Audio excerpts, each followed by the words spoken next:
Welcome back Welcome back. once again. Welcome back to a hungry episode of Umineko. Every episode of Umineko is a hungry episode of Umineko. Let's be real here. Yeah, we're all very hungry when we record Umineko. Right. Yeah. Every day I wake up, I'm hungry. You know what I'm saying? Totally. I'm gonna spend $15 on Steam, and there's nothing you can do about it. What are you spending money on? I'm paying for my free gacha game that I like and buying the material pass. Oh. Okay. You know what I'm saying? Gotcha. Well, I like supporting the developers that make the fun free game. Yippee! You know? totally. I have food, by the way. In case anybody was wondering. Yeah, he's big muncher. This Tyler guy, he munches. It's his favorite thing to do. Very much. It tends to not be the case, but yeah. We crossed the hall again on our way to the entrance. As we did, we once again spotted that witch's portrait. However, Don't look at me. spotted is probably not the best word to describe that experience. It was more like our eyes were inexorbitantly drawn to it. That woman's eyes, with their sage-like glamour, definitely had the power to make those who viewed it stand rooted to the spot. So, this is the witch Beatrice. Wonder if that story's true. Ooh? Battler doesn't believe? Back when he had asked what this picture... Nope, neutral. Oh, it's me. Shit. The one time it's not Battler narration? Back when he asked what this picture was, the first person to tell him had been Maria. Therefore, when Battler showed signs of doubt, Maria must have felt that Battler didn't have faith in her. Of course, that wasn't what Battler meant. Maria ran up to the portrait and began banging on the plate hanging below it. Maybe the title of the portrait was written there. Maria, trying to prove that she wasn't lying, obstinately continued to hit the plate. Sorry about that. It's not like I doubt anything you said, Maria. Ooh, Battler believes. Ooh. When he patted Maria's head and apologized, she seemed to accept it, sticking out her chest and proudly ooh-oohing.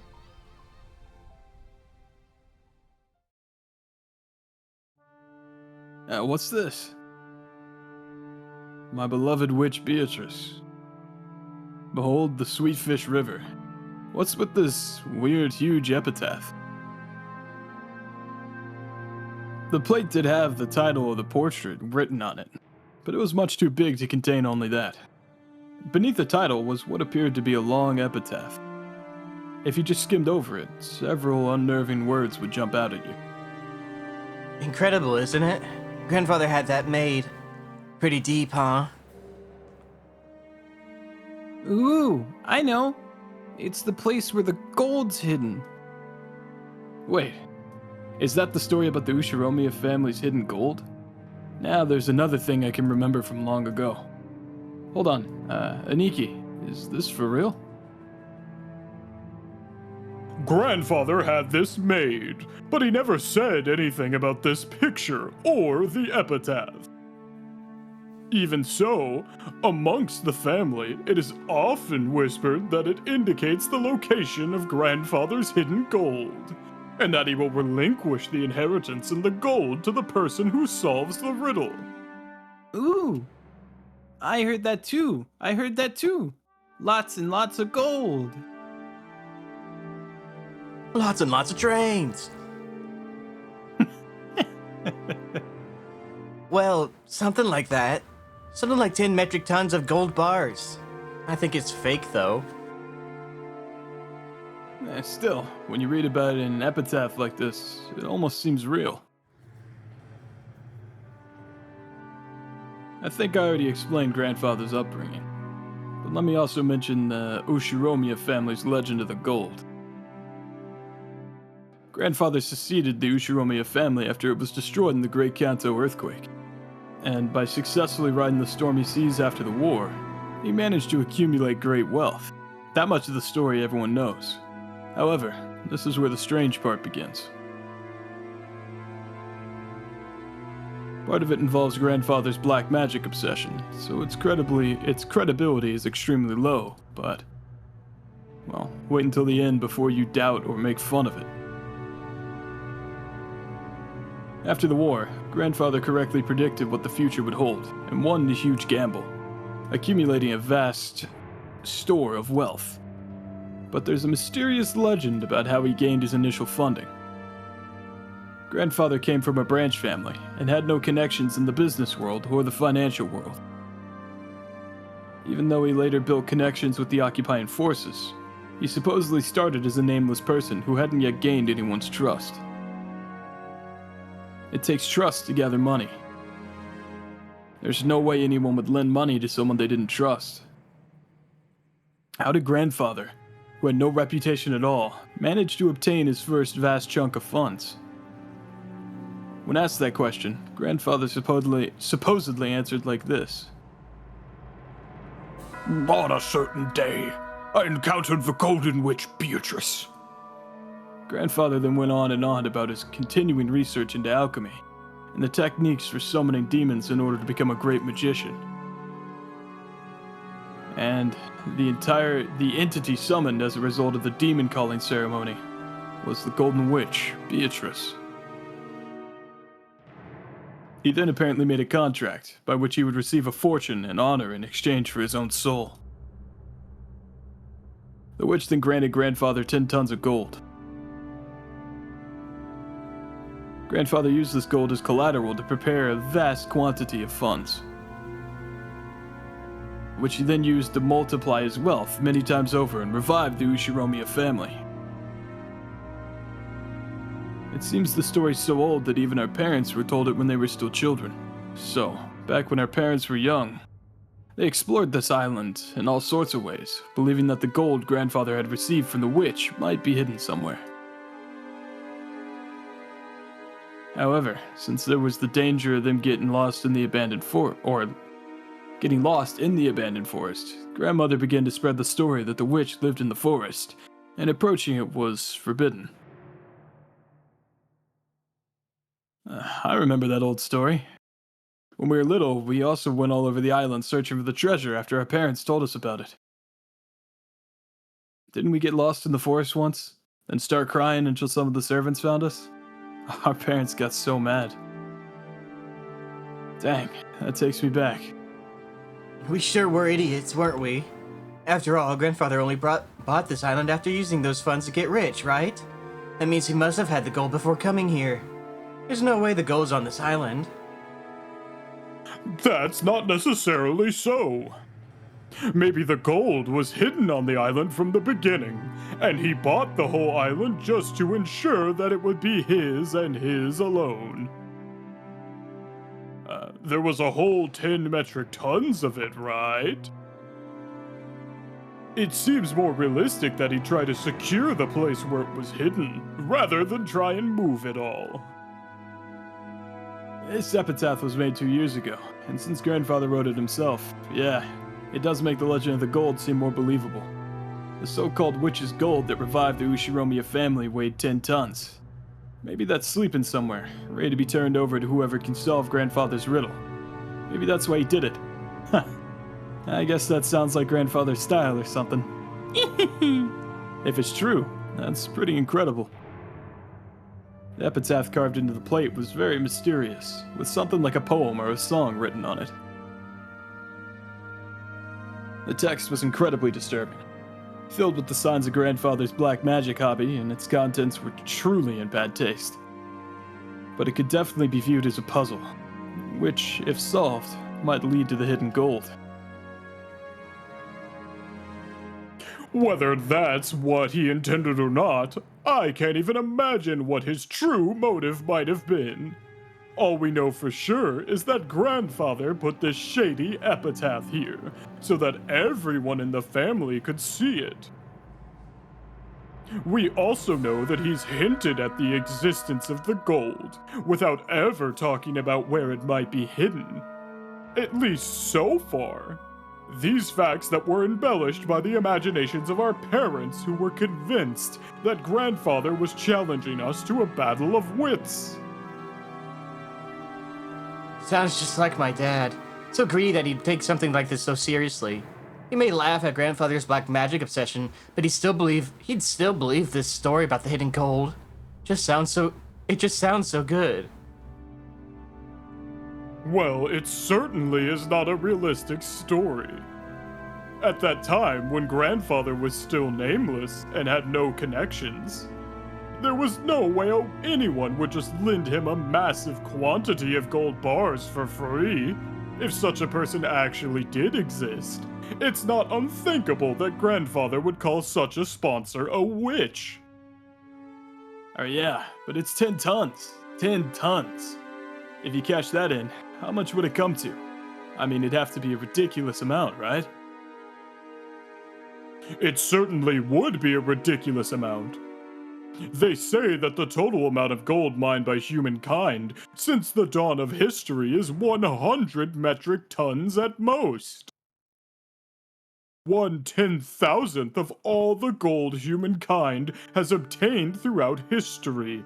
What? Has obtained throughout history should belong to just one person is just insane.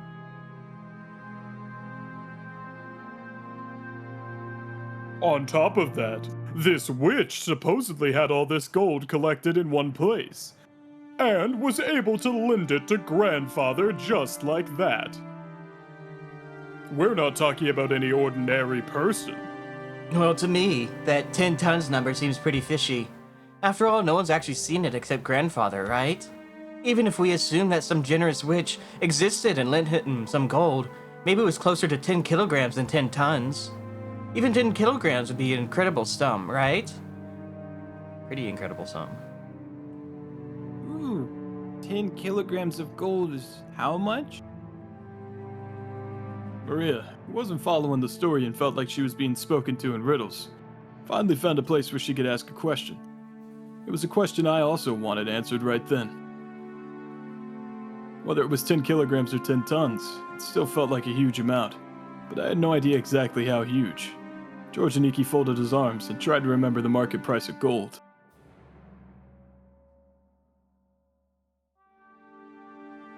Well, even the value of gold is affected by the market, and the value of physical gold can change depending on its purity and the trustworthiness of the foundry. You also need to pay handling fees to cash it in. However, that doesn't change the fact that it's a precious metal, and some people estimate that humanity will mine all the world's gold within half a century, if gold mining continues at its current rate. Just guessing haphazardly, I think you could expect a price of about 2 million yen per kilogram. Whoa. Just now I randomly said 10 kilograms since it sounded smaller. But even that would be worth 20 million yen, wouldn't it? Ooh. I weigh 28 kilograms. Greeting. Which means that if we had Maria-chan's weight in gold, we could estimate its worth at over 50 million yen. That's just unbelievable. How much would 10 tons be then? 10 kilograms is 20 million yen, which if you multiply by 1,000, so, 20 billion yen? What the hell? How much is 20 billion yen actually worth? We can only measure it relative to our own pocketbooks. Anyway, let's say that a person's wages over a lifetime are about 200 million yen. You grow up and work like crazy, sacrificing your life for your company, and you're finally freed as you approach old age. Everything, including retirement money, might add up to about 200 million yen. In other words, that's the amount of money that'll be made throughout a human's life. No, You could even call it the value of life. So 100 times that sum is an unbelievable amount of money. If you work from age 20 to age 60, that's 40 years of work. So it's equal to about 4,000 years of work wages. If you worked every day starting from the Jomon period, you'd only reach that number about now. Ooh, is 20 billion yen a lot? Heck yeah, it's a lot. Maria, you love shortcake, right? You could buy more shortcake than you could possibly eat for the rest of your life. However, while that might be possible with 20 billion yen in cash, I don't think it would be very realistic to have that much in gold bars all in one place. Just as I said, gold is extremely heavy, so it isn't exactly a convenient as a method of storing wealth. Sure, you could imagine someone gathering their fortune together as an incredibly high-value stocks or precious gems. You often hear of people who traded their wealth for precious gems so that they could carry it around with them during the chaotic times of the war. But you don't usually hear stories of people exchanging their wealth for gold. It may be heavy, but it's the most trusted and stable form of wealth internationally. So maybe that was important? For example, bonds are just scraps of paper if the whole country goes under. You can also look at it that way. But even one 10-kilogram ingot is pretty heavy to carry around. Haven't you heard?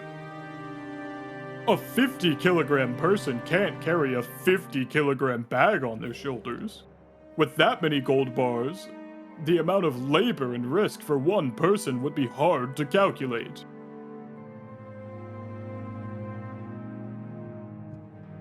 So what you're saying is, while it'd be one thing if you had a stack of banknotes worth 20 billion yen, 20 billion yen in gold would be such a mountain that practically it'd be kinda pointless. That's right. Although the legend of the gold does have a pretty interesting ring to it. Just the part about the 10 tons of gold makes it pretty much impossible. If you think about it logically like that, it sounds obviously fake. Kinda brings you back down to reality. Anyway, that's grandfather for you. Maybe he exaggerated the story of how some kind, wealthy person gave him a loan by saying he got 10 tons of gold from a witch. Even the number 10 tons feels pretty symbolic. You mean like his gratitude for the money he borrowed was worth 10 tons of gold or something? Maybe some rich man's leisured wife generously granted it to grandfather, and maybe he started calling this person a witch. I see. Jessica's example isn't bad. Someone who generously lent a huge sum of money to grandfather when he still had no reputation might as well be called a witch. Furthermore, grandfather actually did use that money to build a vast amount of wealth later on. The fact that this person was so great at judging people might also justify calling her a witch. Also, since she went to the trouble of lending all that money, she might have enthusiastically overseen how much was spent. The decision to unexpectedly get involved with the occupying forces and profit from the Korean War, demands might have been inspired by the witch herself. That might explain why he claimed to have received both wealth and honor from her. I see. In other words, this witch lent grandfather the funds necessary to revive the Ushiromiya family, and he owed her big time. And then, he felt so grateful that he had this huge painting drawn and displayed. Yeah, it's not a crazy story. It's even possible this person was an old granny who looked like a witch. Maybe grandfather idolized her, and that's why he had her drawn to look so beautiful.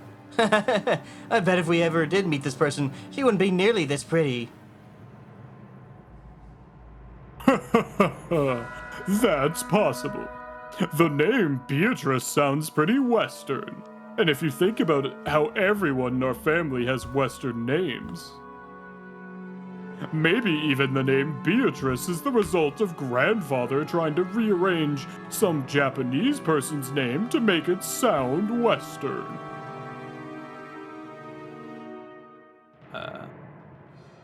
I get it. That means this pretty girl doesn't exist outside the picture. Guess that means I won't be able to rub those elegant breasts. In the first place, isn't having a witch pretty bizarre by itself?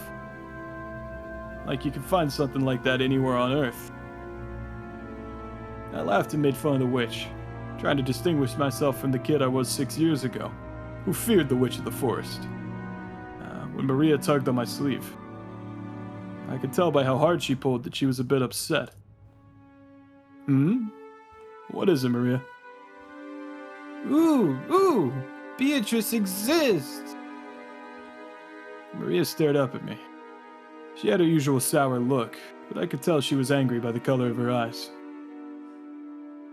Witches exist! Witches exist! Ooh. Well, sure they do. Well, sure. They do exist. If you turn the TV on and watch anime or something. Exist! Witches exist! Ooh.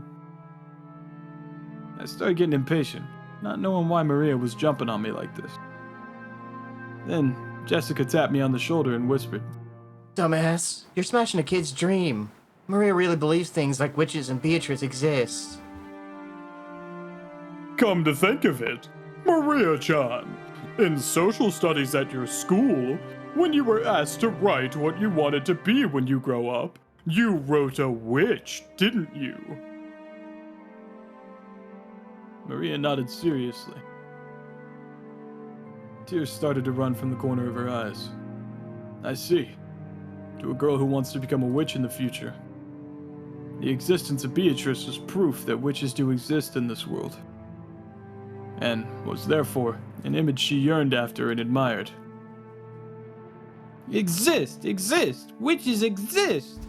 But Badler still doesn't believe. Ooh. It's okay. Witches do exist. I believe it. George and Nikki kneeled down and hugged Maria's head. Watching this, Jessica poked my side. So, that's what it is. It's like shouting that Santa Claus doesn't exist in front of a child who believes in him on Christmas Eve. I'm not the kind of guy who likes to shatter kids' dreams. I'm sorry. I wasn't trying to make fun of your dreams, so I apologize. Beatrice does exist, even now. She's living in the forest, and comes to the mansion every night to peek in and see what everyone's doing. So you shouldn't go into the forest. You mustn't stare, and at night, you mustn't stare into the dark forest. You might be seen by the witch of the forest, Beatrice. After all, grandmother said so. Ooh, really? Badler really believes? Yeah, I believe. Sorry for doubting it. Come on, let's make up. I stuck out my hand. Maria grabbed it with her tiny hand, and we made up. Maria didn't grumble any more than that. So George and Nikki and Jessica were relieved. It did not load for me. It just said and J. Okay. And Jessica were relieved. Oh, so this is where all of you were. I was sure you had just left to go to the beach.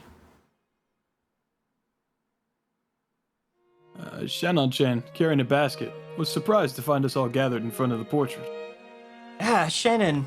Well, this is the first time Badler's seen Beatrice's portrait. He was just fascinated by it. That's right. It certainly is fascinating. Beatrice-sama is truly beautiful.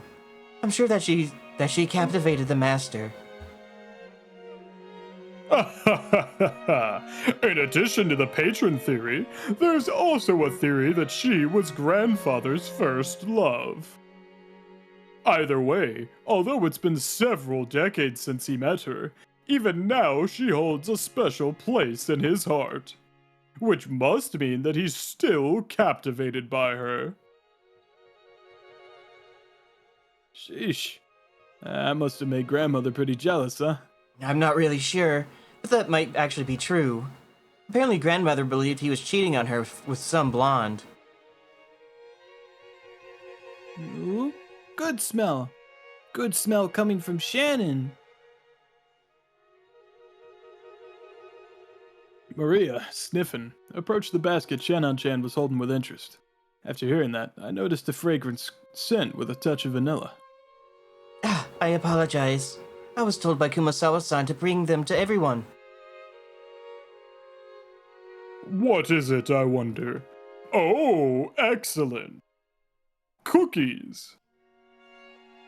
Ooh, wanna eat cookies. Wanna eat cookies. Ooh.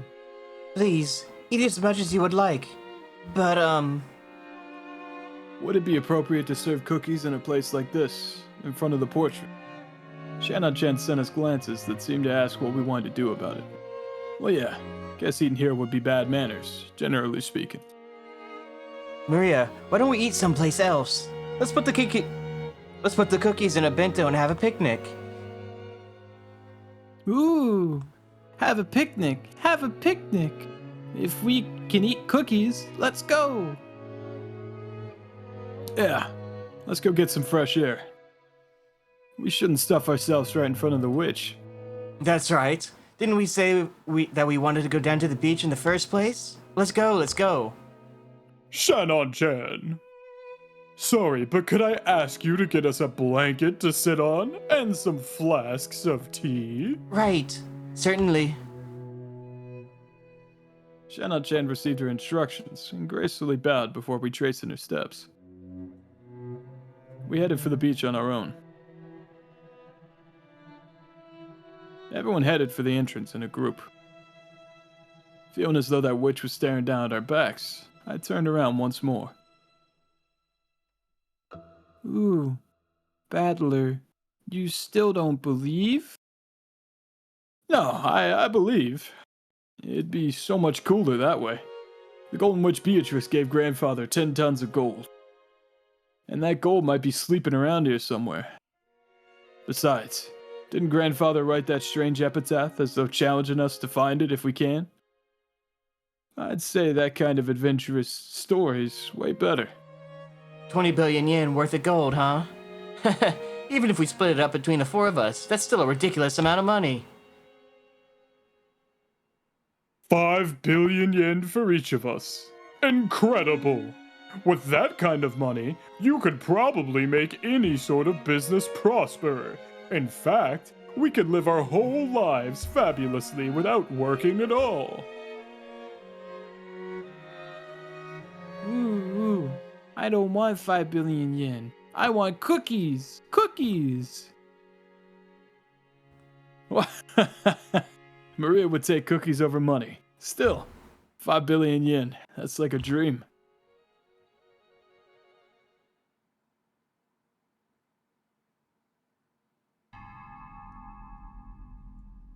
Is this Scorpion entrails? I don't remember. I do not recall. No, Scorpion entrails is different. This is something else. Sands of Purgatory. Quarter of the Sands of Purgatory. Ridiculous. Is it possible that you all truly believe in Father's legacy of legend of the gold? Of course, we don't believe that story about a witch giving him gold. Well, there's no mistake about the gold itself. The fact that Father obtained gold bars from an unknown source has been confirmed in several ways.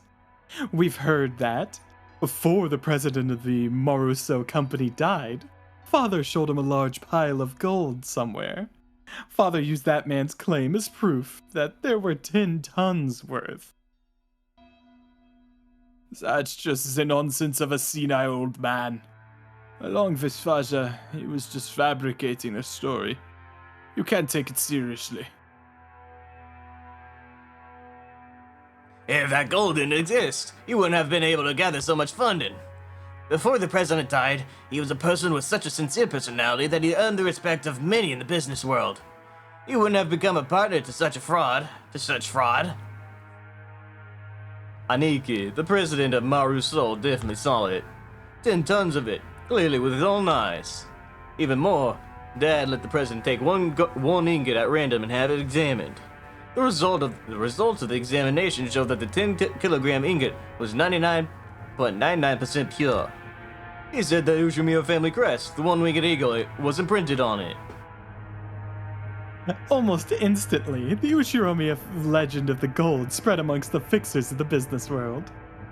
Gold from an unknown foundry has a poor rate of conversion into money. Thinking that it was a chance for decisive profits, they accepted it as collateral, and as a result, Father was able to receive massive loans. Is there no limit to the absurdity you're willing to accept? How old are your people? Are you still taking that nursery tale you heard as children seriously? Where is the proof that this 10 tons of gold even exists? Aren't you just parroting the lies of Father and a few that are close to him? Of course, it's just a story. Of course it's just a story. But still, Aniki, the amount of money Dad raised required a suitable amount of collateral. Even if the gold itself was just a rumor, it's an undoubtable fact that he showed them a treasure of comparable worth. It was just an illusion of money created by our penniless father. He acted as though he actually had gold that didn't exist, fooling his sponsors. It was probably the gamble of a lifetime. Luckily, his use of those funds proved successful. If the Korean War demands hadn't come, and the Ushiromiya family had not been restored, Father probably would have been hounded after as the crook of a century. So, you're saying that the gold never existed, and Father made it all up? Of course. And because of that, the illusion of the gold became a mere inconvenience once he's achieved enough success. That's why, later on, Faja added all that about a witch and black magic, weakening the credibility of the entire story. In other words, he revealed that the illusion of the gold was a fabrication. If he claimed to have received the gold from a witch, none would have believed that it existed at all, right? It is also possible he said it for all of your sake. Nevertheless, here comes some stupid offspring wanting to divide up this non-existent gold, along with the rest of the inheritance. Rosa, don't tell me that even you believe in a fabrication like this. I can't prove whether or not Father really had the gold. I just want to claim my rightful share as one of Father's 4 children. Oh, it seems even you have started to talk that way, Rosa. I see. So that's what you're all getting at. Aims that I'm attempting to keep all the gold for myself. Nissan, you've gathered a massive supply of funds. That's a fact. If we rule out the possibility that you've been embezzling Father's personal funds, then there's only one possibility left, right? Aniki, we've been thinking. Oh, you might have found those 10 tons of gold bars. Ridiculous. Such a thing never existed in the first place. Then explain yourself. Was it embezzlement of Father's assets, or Father's hidden gold? How could you have gathered so much funding, if not by one of these methods? Even I have many friends in the political and financial realms. I've earned their cooperation, nothing more. And on that matter, I have no responsibility to explain myself to you. You understand, don't you? There are some topics that ought not be spoken of. If you insist on that point, that's all well and good for now. But Aniki, Dad doesn't have long. Nobody can ensure that he'll live to see this day next year. The inheritance process will begin at the instant of Dad's death.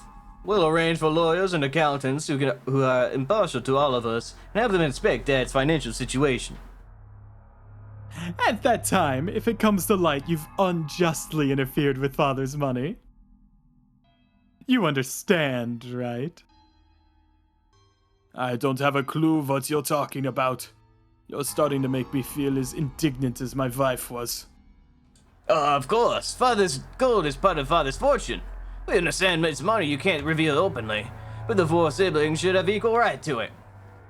In other words, we're gonna have your financial situation investigated as well as Dad's to determine whether you're holding the gold or not. Isn't this a great opportunity? Right now, prove the existence of your so-called support from friends and acquaintances. That way we can sportingly apologize for foolishly doubting you. Right, Rosa? That's right. Krasny-san, you are the one who's dodging the issue. If you were guiltless, you could just prove that you were in the right, but you aren't even trying to do so. However, Aniki, you still have to consider your position here. As Dad's representative, you're probably bearing a larger share of the burden than we are. We've been living terribly relaxed lives until now, so it wouldn't be fair for the rest of us to complain about taking your efforts without taking your efforts into account. Oh.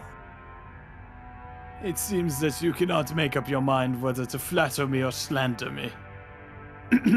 Please, get to the point.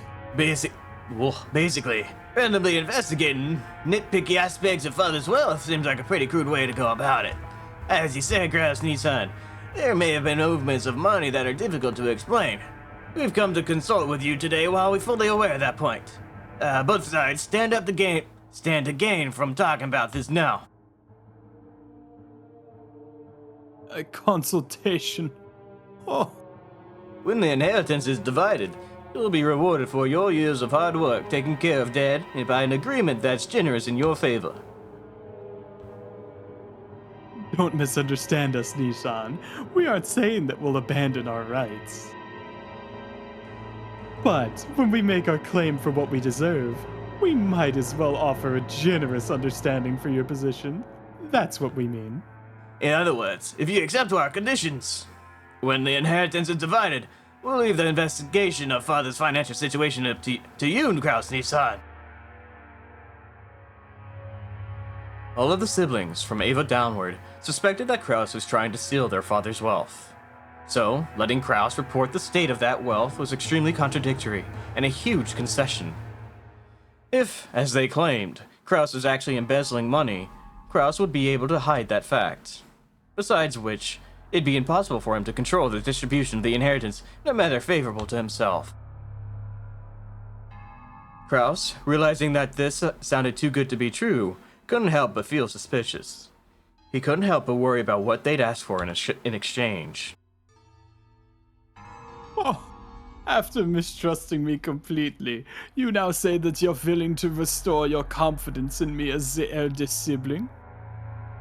So, what is it you want in return? Just what we deserve as siblings. You aren't the kind of person who steals Dad's property, but you also aren't being financed by some patron. Considering all that, there's a certain explanation that satisfies the rest of us. Nissan, you found 10 tons of gold and used that as collateral to gather some funding. Yes, just like Father did in the past, right? If that's the case, there won't be any funny business in Father's finances. You've always been a good son looking after Father. Why'd we mistrust a person like that? You're being so roundabout I can barely understand you. Please speak in clear and more practical terms. Our first condition. Aniki, you must admit that you found Dad's gold. Are you asking me to admit I possess gold that doesn't exist? Our second condition, you'll acknowledge that each sibling has a right to a share of the gold, and you will pay out those shares. How foolish. Was that non-existent 20 billion yen of gold? That would be 5 billion yen per person. Are you telling me to pay a total of 15 billion yen? Ridiculous! Keep listening till the end. We know that much money can't just pop out of nowhere. We're not asking you to make an impossible deal.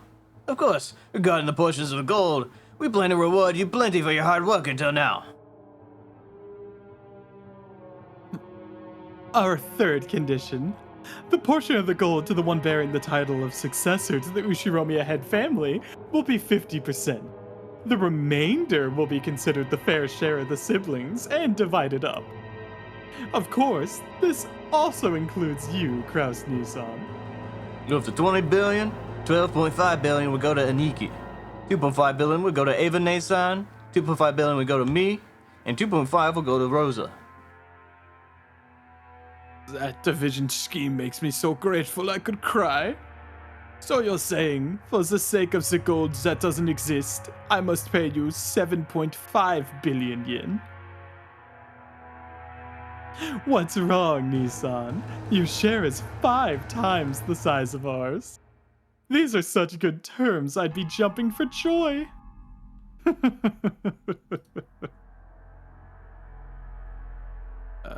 Rudolph, I think? Maybe? Hold on. Maybe I can use LP archive for this. It's fucking Rudolph. Fourth condition. The gold will be liquidated and distributed along with the inheritance at the time of father's death. However, as a deposit, 10% of our portions are to be paid to us promptly. These payments must be made before March of next year. What do you think, Kraus Nissan? Nope. That's not him. That's not her. Nope. What do you think, Kraus Nissan? My bad. This is an ideal chance for you to restore the trust regarding your handling of father's assets, isn't it? Of course, it might be impossible to get the whole 7.5 billion before father dies. But it should be possible for you to manage a deposit of 750 million, right? It's fucking base. So glad I have this now. Base. Holy fuck. Imagine someone doing what Ryukishi could not. Crazy. The thing is, you can just, when you play the game with the voices on, you can just hear who's talking. Yeah, you can just tell. Fuck, hold on. Nearly dumped the entire, opened the tea bag and dumped it into the fucking tea. Because you're supposed to squeeze it. Paying 700 million and a half a year might sound like a pain, but you should be able to manage it with all your friends in the political and business spheres. Normally, we'd hope to receive the 7.5 billion right now, all at once. But out of concern for you, we'll show our sincerity by asking for only 10% of that for the time being. The remaining 90% can wait until after the inheritance is distributed. See? Even you'd be capable of managing a mere 10% to show your sincerity. So, you're trying to sell me the right to assess father's financial situation for 750 million yen. How impressive. You all certainly have grown. To think that I'm now the one being offered deals. Nissan, if you accept these terms, the rest of us siblings will leave the investigation of father's assets to you. However, the results of that investigation will be subject to scrutiny. It's only natural, right? We'd be so sad if you managed things so that our 7.5 billion shrank. We'll avoid complaining as a general rule. Just make sure you do it neat and tidy. As long as you don't try anything that's blatantly obvious, you got no intention of stirring things up. We want our inheritance quickly too. We don't want it to get all drawn out and left hanging. If a complaint is made, who would carry out the follow-up investigation? We don't mind if it's you. It's probably the first and last chance for our siblings to reach a consensus. I believe it won't come to that.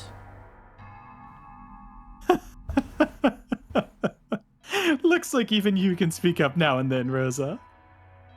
By this point, it's obvious that Kraus wasn't at all trusted as the oldest sibling, so there's no need to go into detail. The formerly tyrannical oldest brother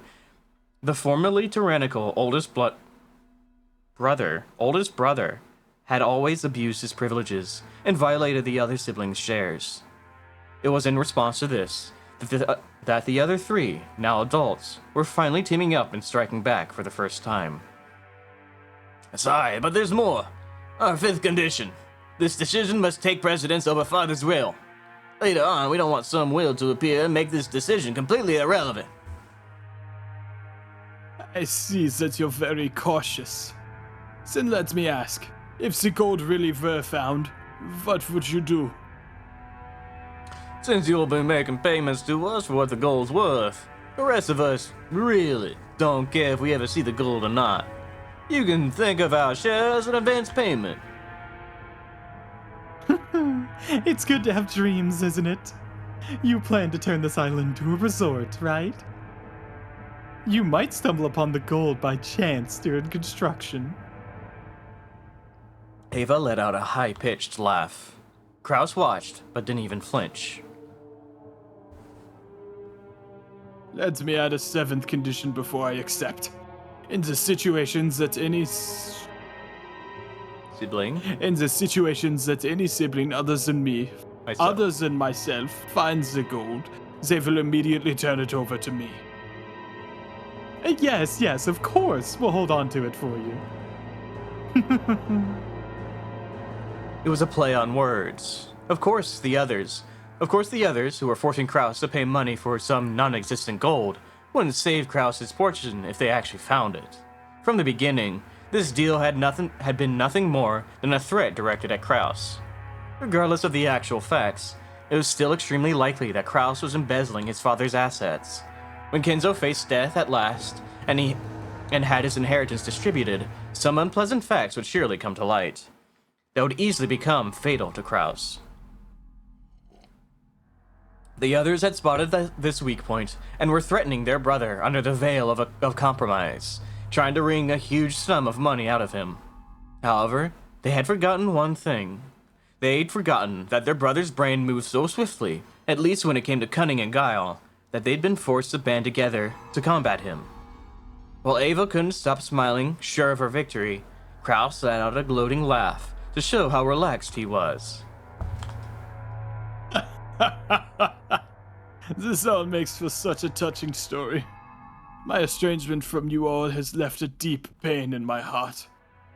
If accepting these conditions means we siblings can become friends again, it would please me to no end. I'd be happy to agree to your deal. Rejoice, Rosa. We have reached an understanding. Rosa's expression dimmed. It was never a good sign when her brother started talking like this. Ava also keenly picked up on this. That's why she was unable to wipe away a sense of unease, even though Kraus had obediently accepted the deal. My, how obedient of you. It's not like you at all, Nissan. What a cruel thing to say. Are you implying I have some ulterior motive? Of course I don't. I'm just the same as all of you. Just the same as all of you. He seemed to emphasize just that one part. The color of Rudolph's face darkened. To him, it sounded as though Kraus was saying, I have a plan similar to yours. So Rudolph panicked. He rushed to bring this nearly resolved discussion to a conclusion. Then we're good. So, Aniki, would you mind signing here? This is a written contract summarizing the discussion we've just been having. There's one for each of us. Everyone will sign for the same contents. Rudolph took 4 written contracts out of his breast pocket that had the details of their deal written on them. The 7th condition you proposed will, of course, be added right now. Don't worry about that. Aniki, need a pen? Rudolph took a fountain pen out of his breast pocket and offered it to Kraus. Kraus made as if to accept it, but then, with a small laugh, he drew back his hand without taking it and spoke. Actually, in order to ensure that this agreement is properly executed, I'd like to propose an amendment on just one point. As soon as Kraus said that single sentence, all of the siblings felt as though something ominous was creeping up their backs at the same time. That won't do. We've already decided, haven't we? Just stay quiet and sign it. Why are you in such a hurry, Ava? Of course I'll sign. I promise the share of the gold going to all of you will be 7.5 billion yen. I also promise that when father's inheritance is distributed, I will cleanly and neatly liquidate it. However, There is one point that I simply must insist that you compromise on. What are you talking about? What don't you like? The part about promptly paying 10% of your share. 750 million yen. As you pointed out, my financial situation is far from prosperous. While I can guarantee that I will collect on various future investments, I must admit that I am quite poor at the present moment. In short, I have absolutely no money that I can move around right now. I am incompetent, and my business sense is dull. Since I am the loser you all claim me to be, I don't have the power to move 750 million yen in just half of a year. That can't be true. Are you trying to deceive us with such a half-baked trick?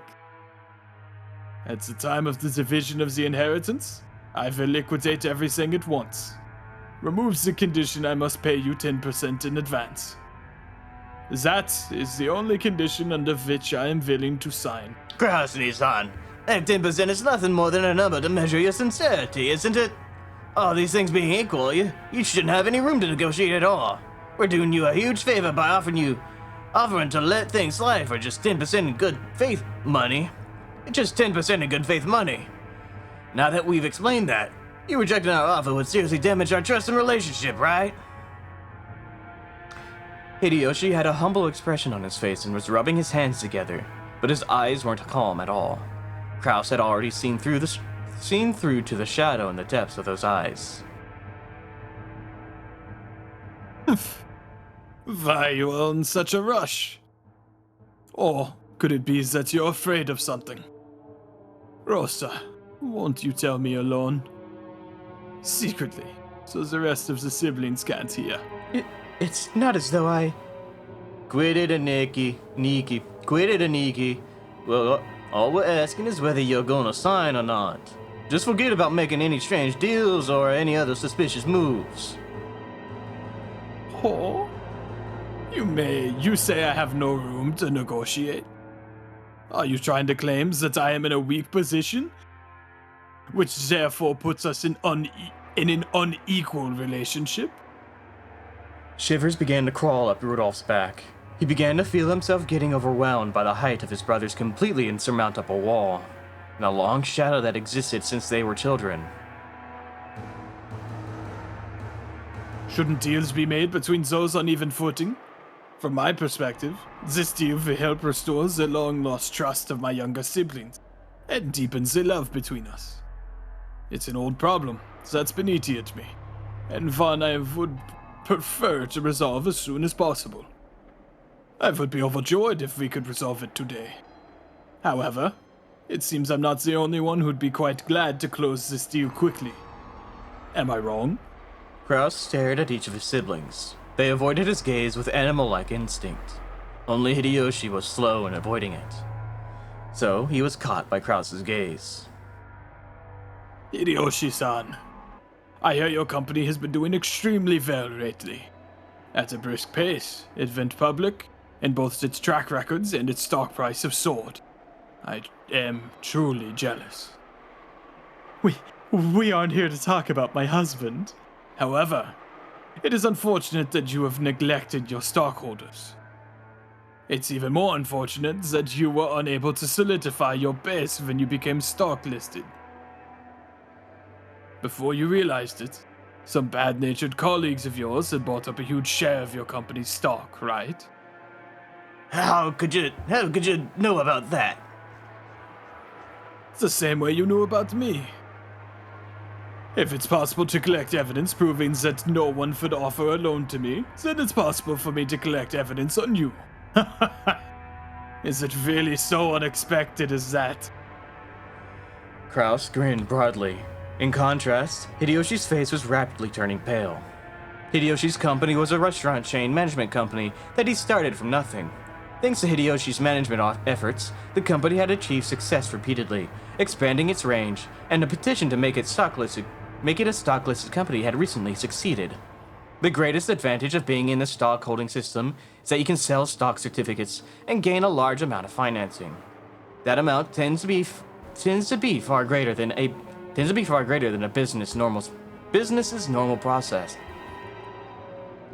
That amount tends to be far greater than a business's normal profits.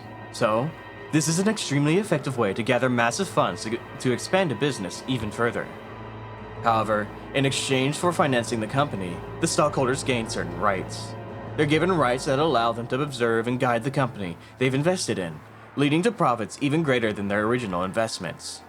This right is guaranteed to the stockholders, and they sometimes use it to dismiss ineffectual management. The right allows them to keep an eye on management and prevent the money they've invested in the company from going to waste. However, if they use it forcefully, they can eject the former management and take over the company. After all, dismissing management and nominating new management are powers held by the general body of all shareholders. That power is determined by the majority decision of the stockholders, and people who hold more stock get to cast more votes. In other words, if some person or group holds a majority of the stocks, they can freely chase out the old management and make the president anyone they'd like.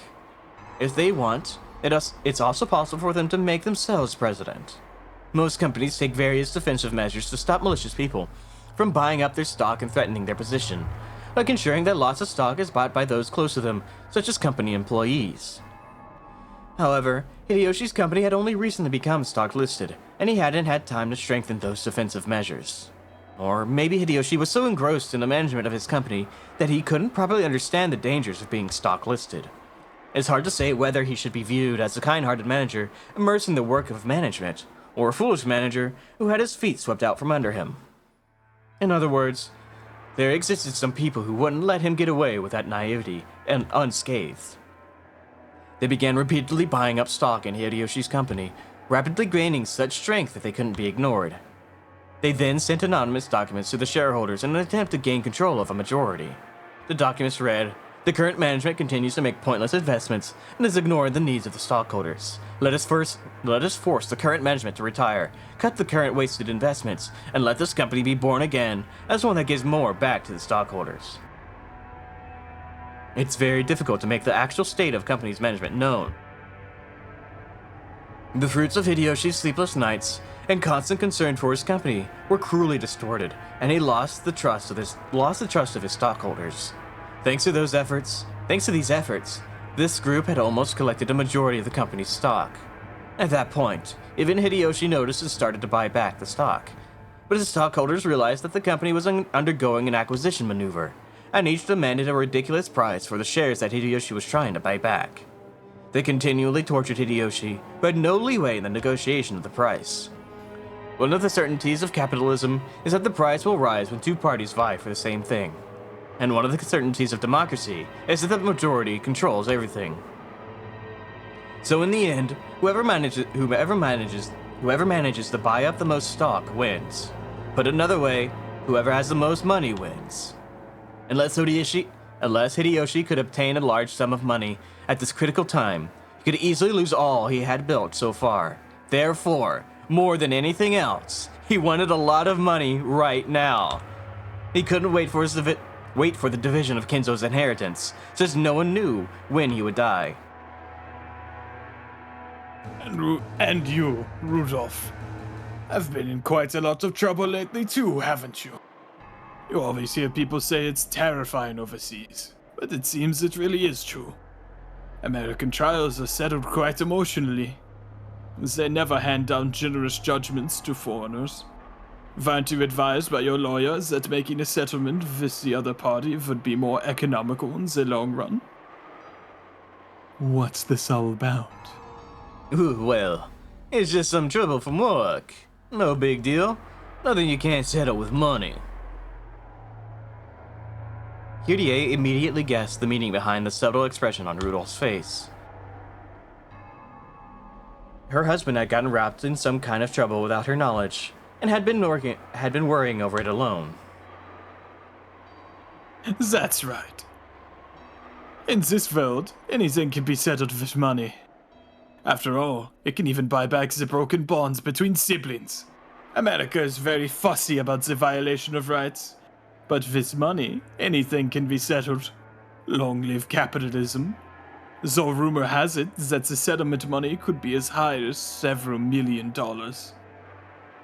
Rudolph had been building a large amount of wealth with a certain type of niche industry.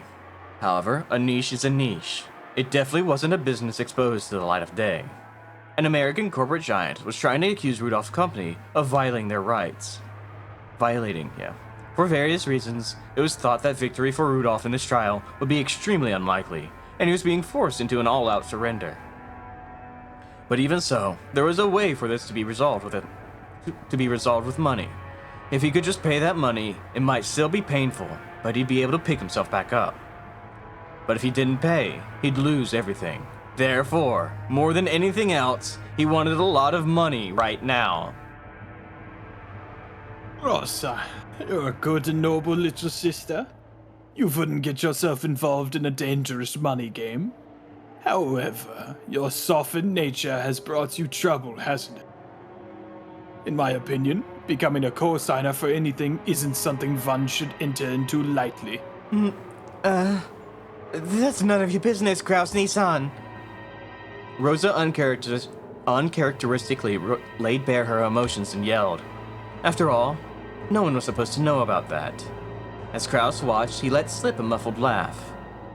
Without exception, every one of them, more than anything else, wanted a lot of money right now. In other words, the situation had been reversed. After all, the person the younger siblings were threatening was the only one who had no urgent need for a large sum of money. The other three, however, wanted a lot of money quickly, no matter the cost. In other words, the longer it took to establish this deal, the better position Kraus would be in. Kraus was extremely sly. He had known of their Achilles heel from the beginning. Even so, he had not been certain. Therefore, he had hidden his knowledge until the very end, striking back only after analyzing their attitudes.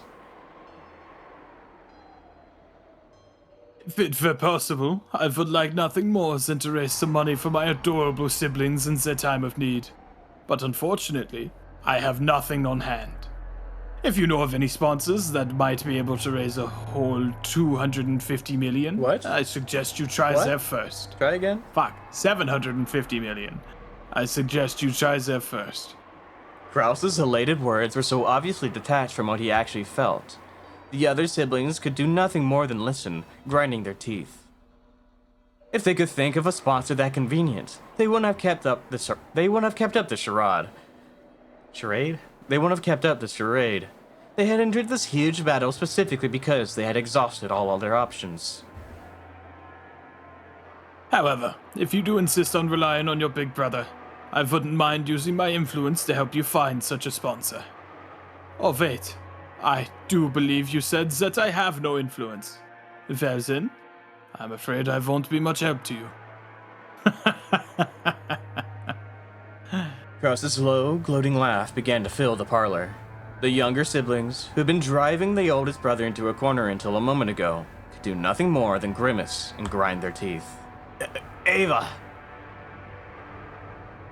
Don't make me laugh. As if I'd ever put myself in your debt. Don't make me laugh. Don't make me laugh. If we relied on you, how exactly would you help us? I told you, didn't I? All I can do is find other sponsors for you. Of course, I will negotiate for the highest interest rate possible. Damn you! Taking advantage of us. Honey, please calm down. I am calm. I'm extremely cool. You bastard. Kide grabbed her husband's hand, but that action made him feel even more pitiful, so Rudolph shook it off. Kraus laughed, as though watching something highly amusing. In times like these, it certainly would be nice to find Father's hidden gold. If you did, you could split it up into 2.5 billion yen portions right now. How sad, how sad, how very sad. How extremely, totally, truly, hopelessly sad.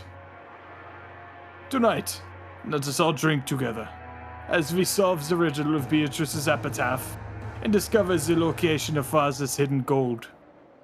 If we four friendly siblings work together, There's surely no puzzle we can't solve.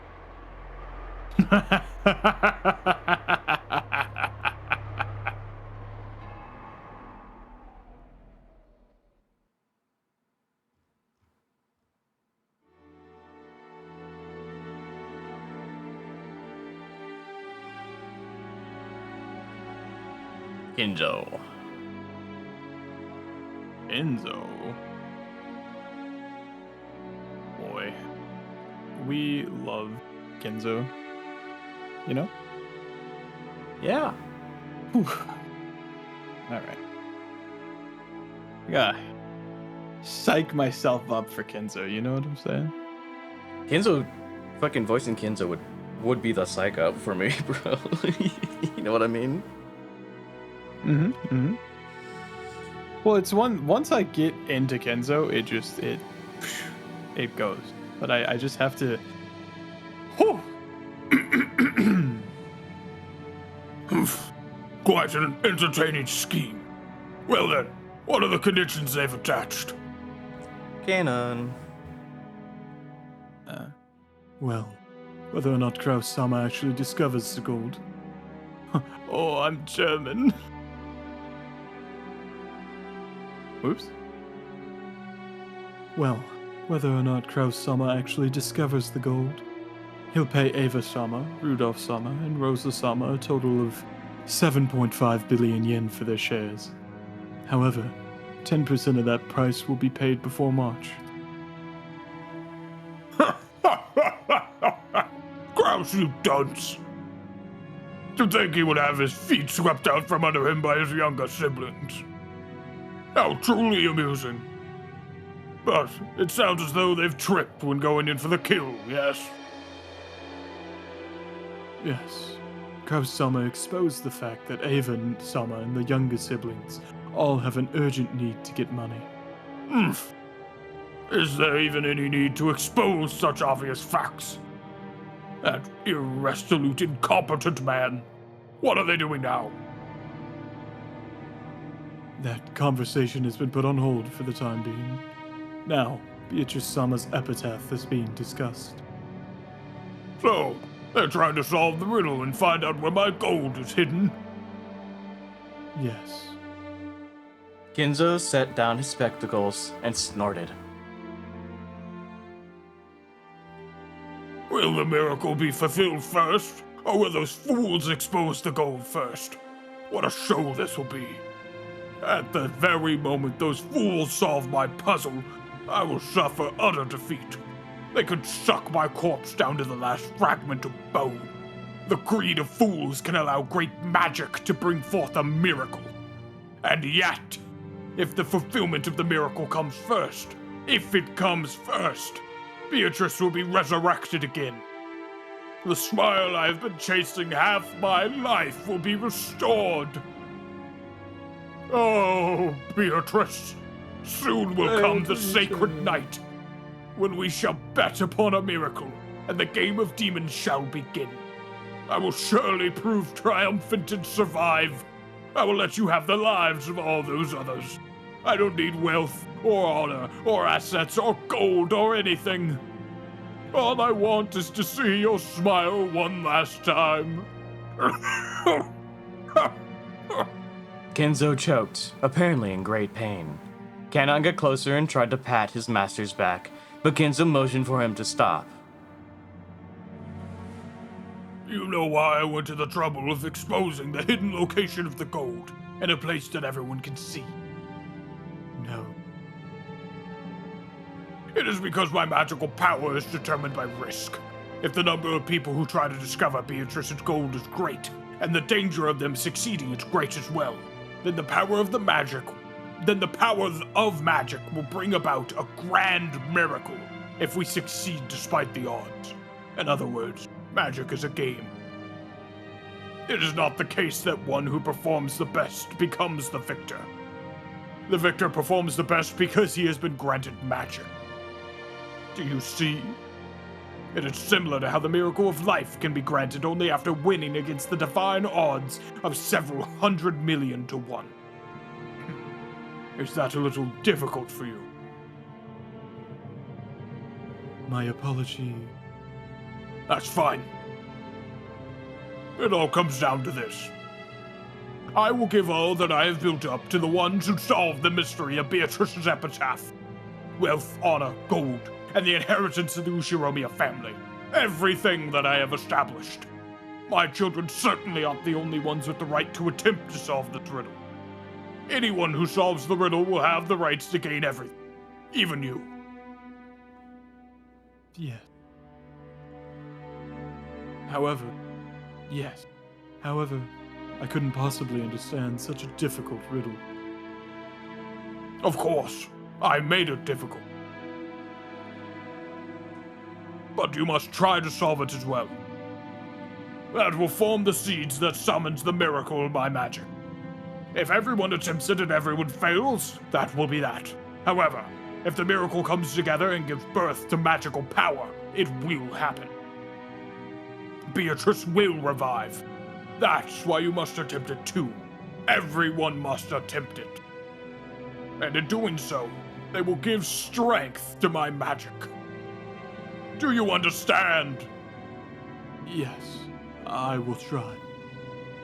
For a long while, Kinzo repeatedly muttered to himself, agitated and clutching at his head. Cannon stayed where he was, alert and unmoving, until he was given the next order from his master. Kinzo eventually realized this. Very well. Leave me. There's a bag of sweets on the liquor cabinet. You could take some with you as a reward. I'm fine. After all, I'm furniture. So furniture doesn't eat sweets. Well, I suppose it stands to reason. In that case, leave me. Yes. Excuse me. Cannon bowed and left the study. As the door closed, a heavy locking noise sounded out.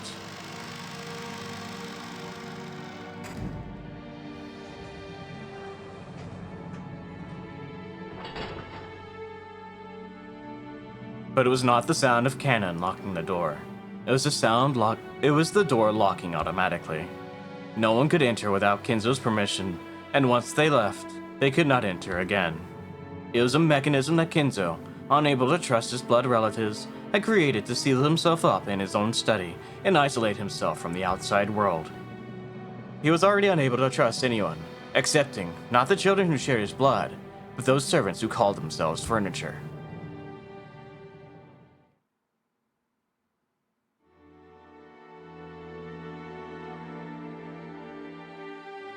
Nanjo-sama, how are you feeling? Genji-san. Oh, it's just that there's no place for me to be anymore. With a bitter laugh, Nanjo turned to face the door to the parlor. That look was apparently enough to tell Genji what Nanjo wanted to say. For the most part, Genji also understood the family situation. It must have made him want to frown, knowing that right now in the lounge, the master he served was being discussed so disrespectfully.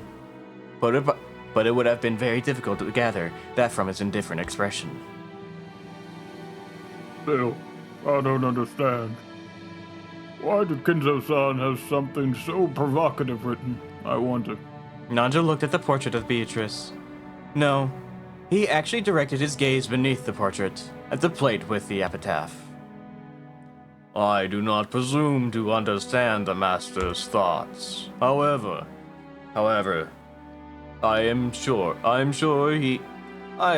he had a deep reason for doing so. Since long ago, when Kinzo-san played chess, he would always prepare his moves according to some far-reaching judgment. Yes, sometimes even to make moves I couldn't understand. For an average person like me, it was impossible to see through whatever it was he was planning. Sometimes I wonder this might be some kind of will in the master's eyes. Perhaps he wished to hand over his wealth and title to the one who could understand it. So, you're thinking he may have wanted the four siblings to work together and solve the riddle, before some outsider like myself solved it. Kendo-san may speak of his children in insulting terms, but perhaps he also wanted them to repair their relationship. It certainly would be heartwarming. What? No, I'm not talking to you. Fucking Siri. It certainly Siri would be jump scare. heartwarming if, as Nanjo had suggested, this epitaph had been made to repair the siblings' relationship. However, both Nanjo and Genji knew that nothing could be more impossible than this. They'd known Kenzo longer than anyone, and Kenzo trusted them more than his own relatives. But even they could not guess at his true motives. The master always says that everyone has the right to try and solve the riddle, even if they aren't a member of his family. What about you, Dr. Nanjo? No. It's a little too difficult a puzzle for this senile old man. Actually, I once wrote this epitaph down on my notebook. Night after night, I would try to solve it before going to sleep. But it really is hard. Looks like we might have some free time to relax and consider it before someone comes to get us. What do you say, Genji-san? I am nothing more than furniture in service to the master. Golden assets are unnecessary to me. Why, you're very modest. I imagine that's why Kenzo-san trusts you so much. If so, I am honored. As Nanjo lightly laughed in response, he once again looked at the epitaph. Behold the sweet fish river running through my beloved hometown. You who seek the golden land, follow its path downstream in search of the key. The epitaph on the portrait called My Beloved Witch Beatrice goes as follows. Behold the sweet fish river running through my beloved hometown. You who seek the golden land, follow its path downstream in search of the key. As you travel down it, you will see a village. In that village, look for the shore the two will tell you of. There sleeps the key to the golden land. The one who obtains the key must then travel to the golden land in accordance with these rules. On the first twilight, offer the 6 chosen by the key as sacrifices. On the second twilight, those who remain shall tear apart the 2 who are close. On the third twilight, those who remain shall praise my noble name. On the fourth twilight, gouge the head and kill. On the fifth twilight, gouge the chest and kill. On the sixth twilight, gouge the stomach and kill. On the seventh twilight, gouge the knee and kill. On the eighth twilight, gouge the leg and kill. On the ninth twilight, the witch shall revive, and none shall be left alive. On the 10th twilight, at journey's end, you shall attain to the power of the Golden Land's treasures, once and for the last time. The witch shall praise the wise and bestow 4 treasures. One shall be the gold from the Golden Land. One shall be the resurrection of all the dead souls. One shall be the resurrection of the love that was lost. One shall be to put the witch to sleep for all time. Sleep peacefully, my beloved witch, Beatrice. New tip? The epitaph. You have the answer now, right? Right, Connor? Right? Yeah. Right? Yeah. Right? What's the answer? The gold is buried in Kenzo's body. 10 tons? Yes. All 10 tons? Yes. That's why he's... Yes. Yes. No. Yes. Yep. Okay. Next time. We cut open Kenzo and find all the gold.